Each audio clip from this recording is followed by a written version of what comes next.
Why Toyota engines last so long? Why some of them easily hit 300,000 miles while other brands are on their second engine by then? Today, we're breaking down what actually makes Toyota engines so durable from an engineering perspective, not just reputation.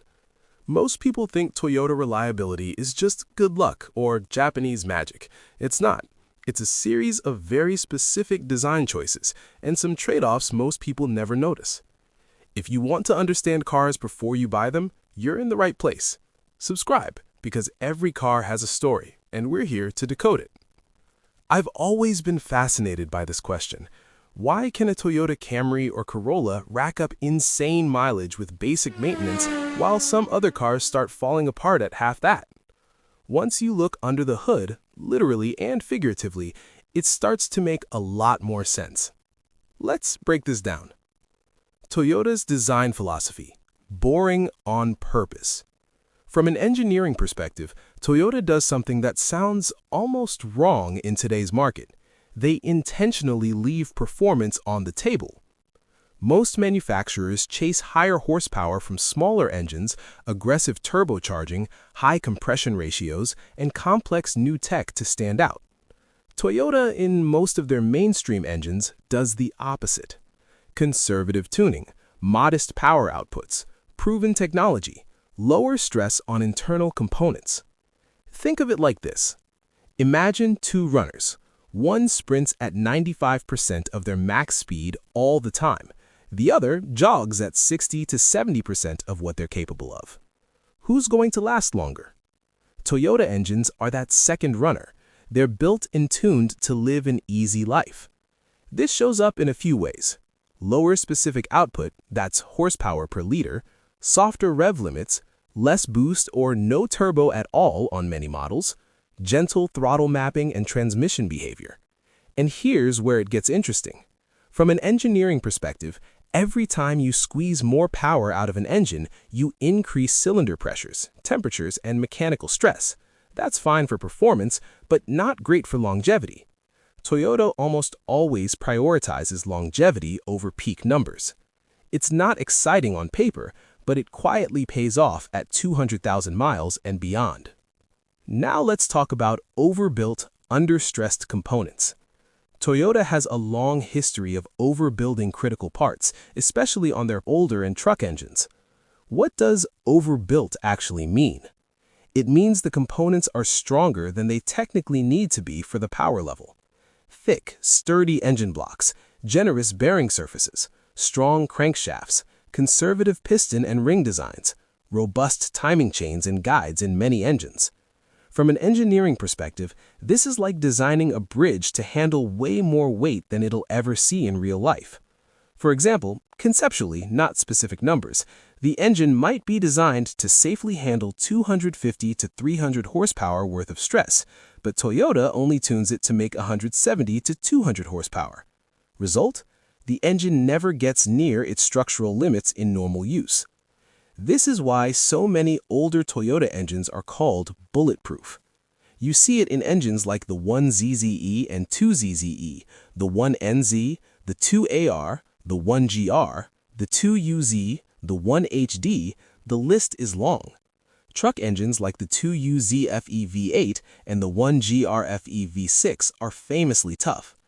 Even a lot of their small four-cylinders are hard to kill with basic care. So picture this in your head. Two transparent engines side by side. One is a high-strung, thin-walled turbo four-cylinder, glowing red under load.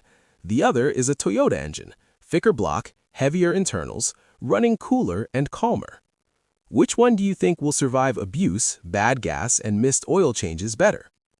Next up, conservative tuning, reliability over drama. This is where a lot of the magic quietly happens.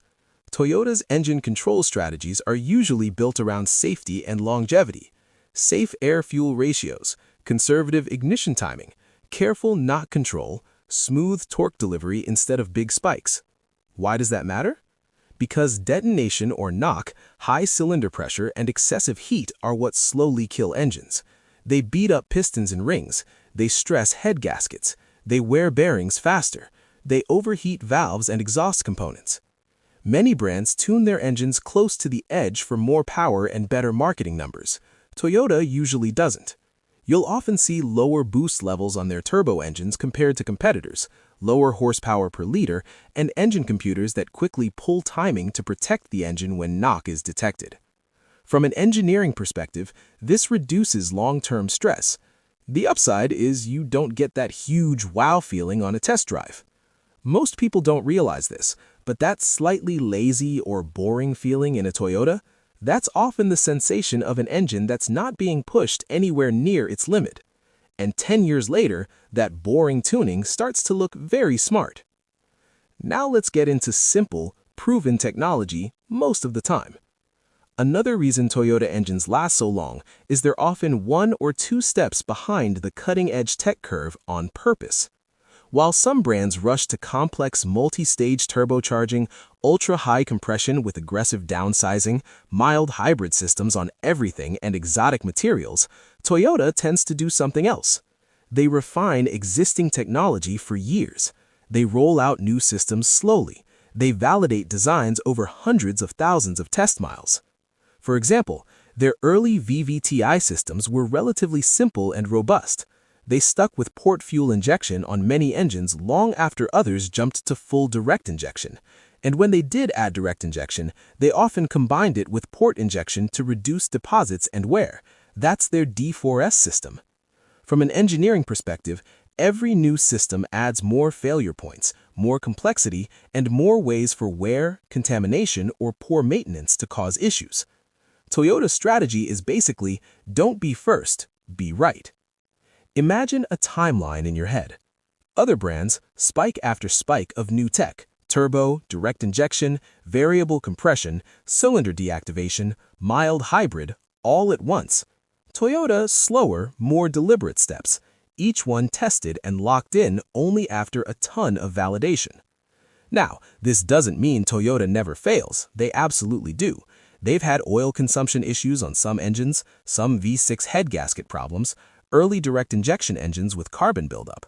They are not perfect, but generally speaking, they introduce complexity more cautiously than most. That caution shows up years later in real-world reliability statistics. Next up, thermal management, keeping engines cool and happy. One of the quiet killers of engines is heat, especially unmanaged or uneven heat. Toyota spends a lot of effort on coolant passage design, oil flow and oil cooling, stable operating temperatures, and efficient combustion to reduce excess heat. From an engineering perspective, stable temperature control gives you less thermal expansion stress on metals, less consistent clearances between parts, reduced risk of hotspots that cause pre-ignition or detonation, longer-lasting gaskets and seals. Many Toyota engines are tuned to reach operating temperature efficiently, but then sit in a very stable temperature window under most driving conditions. You'll often see cooling systems that feel overkill for the modest power level, fans, radiators, and coolant flow paths with plenty of margin, oil systems that prioritize consistent pressure and flow. Why does this matter for you? Because an engine that runs a little cooler and more consistently keeps its oil healthier for longer, keeps plastic and rubber components from hardening as fast. It reduces the risk of warped cylinder heads and blown gaskets under stress.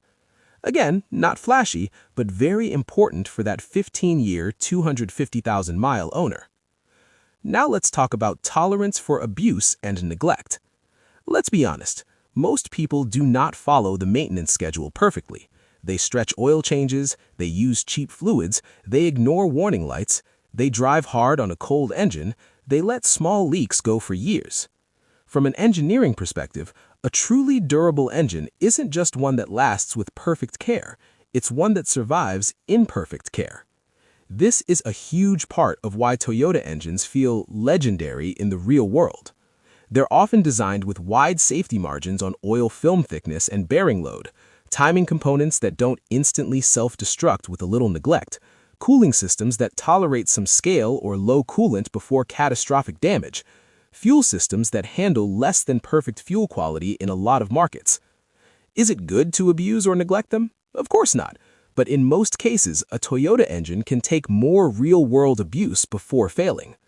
So picture this in your head. Two cars, same age and mileage. Both have had lazy maintenance. One engine, not a Toyota, is coughing, leaking, and full of sludge.